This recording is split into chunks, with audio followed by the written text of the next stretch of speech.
Nous voici encore une fois de plus devant notre écran pour notre émission Je médite. Je vous encourage à donner votre point de vue via les réseaux sociaux. Mais avant de commencer notre méditation, nous voulons prier et recommander ces moments entre les mains de Dieu. Prions le Seigneur. Tendre Père, nous t'aimons et nous te disons merci. Nous désirons ta présence dans nos vies. Nous désirons te connaître, oh Dieu. Nous désirons augmenter notre connaissance au travers de ta parole.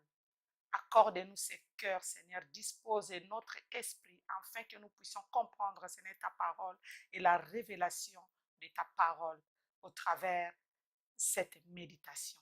Dans le nom puissant de Jésus, nous t'avons ainsi prié, nous disons Amen. Amen. Bien-aimés dans le Seigneur, notre lecture du jour se trouve toujours, c'est la suite, toujours dans l'épître de 1 Corinthiens 4, à partir du verset 18 au 21. Lisons la parole. Quelques-uns se sont enorgueillis comme si je ne devais pas aller chez vous. Mais j'irai bientôt chez vous, si c'est la volonté du Seigneur, et je connaîtrai, non les paroles, mais la puissance de ces orgueilleux. Car le royaume de Dieu ne consiste pas en paroles, mais en puissance. Que voulez-vous? Que j'aille chez vous avec un fouet ou avec amour et dans un esprit de douceur? C'est la parole de Dieu. Bien-aimés dans le Seigneur, encore une fois de plus, en lisant et en observant ces textes, nous voyons comment l'apôtre Paul veut tout simplement nous parler de la puissance de la parole de Dieu. Le royaume, il dit, le royaume de Dieu ne consiste pas en parole, mais en puissance. Il a posé une question, que voulez-vous? Que j'aille chez vous avec un fouet? Parce qu'il y a des gens, pour comprendre la parole, on a envie même de rentrer en eux pour qu'ils puissent écouter et comprendre la parole de Dieu. Prendre un fouet pour qu'on comprenne la parole de Dieu. Donc la parole de Dieu, ce n'est pas quelque chose à jouer. Beaucoup jouent. On voit même dans le monde, même à l'église, beaucoup de gens prennent la parole de Dieu à la légère. Tellement ils ont l'habitude de venir à l'église écouter, ils ont commencé à banaliser la parole de Dieu. Les habitudes tuent la sacralité de Dieu. L'apôtre Paul dit, le royaume de Dieu ne consiste pas en paroles. Ce ne sont pas des paroles, ce ne sont pas des mots. La parole de Dieu, c'est une puissance. Et c'est une démonstration de la puissance. Voilà pourquoi, bien-aimé, tu dois faire beaucoup d'efforts pour que là où tu te trouves, là où tu es, que la démonstration de la puissance de la parole puisse se manifester autour de toi, dans ta maison, dans ta famille, partout où tu es. Une fois, je me suis vue, j'étais quelque part, on priait. L'Esprit a animé cette femme. Elle s'approchait vers moi. Je ne sais pas ce qu'il voulait. C'était pour m'attaquer un peu.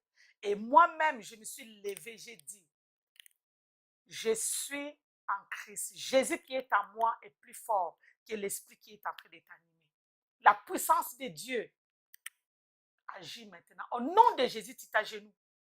Au nom de Jésus, tu t'arrêtes. Tu arrêtes de te manifester. Tu arrêtes. Tu t'agenouilles devant les rois. Parce que ce n'est pas moi qui est là devant, mais c'est Jésus qui est en moi. Tout de suite, la personne, cette dame, elle est tombée par terre. J'ai dit, j'ai commencé à expérimenter. J'ai dit, mais non, la parole de Dieu, ce ne sont pas des paroles simples, mais c'est la démonstration de la parole. Mais quand nous lisons la parole, c'est encore plus fort. Nous voyons la démonstration de la parole, du royaume des cieux sur la terre, quand Jésus a ressuscité Lazare. Ça, c'est la démonstration de la parole. Jésus n'a pas hésité. Jésus n'a pas cherché des mots. Il a lancé, il a dit, Lazare, sors. Tout de suite, la puissance de la parole s'est manifestée et Lazare est sorti du tombeau. Nous avons plein d'exemples dans la Bible qui manifestent la puissance de la parole. Nous regardons Daniel au fosse au lion. La démonstration de la parole s'est manifestée. Et la démonstration de la parole s'est manifestée comment et quand? Ça se manifeste quand toi tu as la foi. Quand tu considères la parole de Dieu et que tu sais que la parole de Dieu, c'est une puissance. Voilà pourquoi, bien-aimé, ne reste pas plus bas. Monte, crois, aie la foi, augmente ta foi pour que la puissance de la parole puisse se manifester. Tu n'auras plus peur de rien.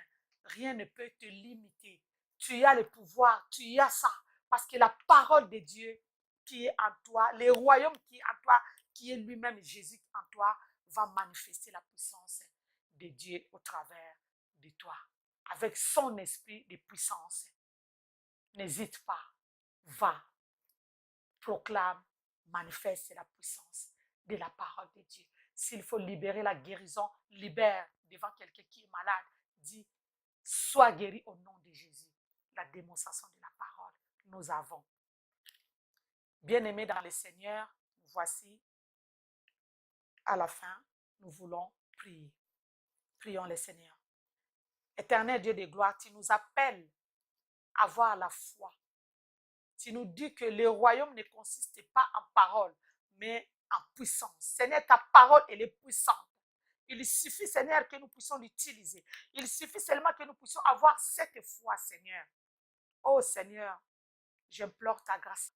Aide-nous à grandir encore et à augmenter notre foi afin d'expérimenter la puissance de ta parole.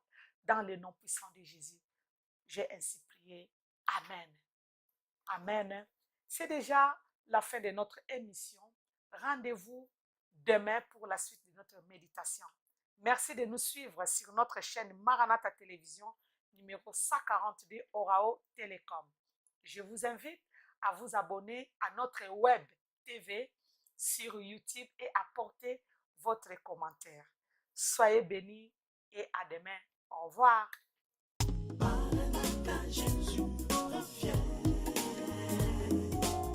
Koyana mwana na moto Zali pembeni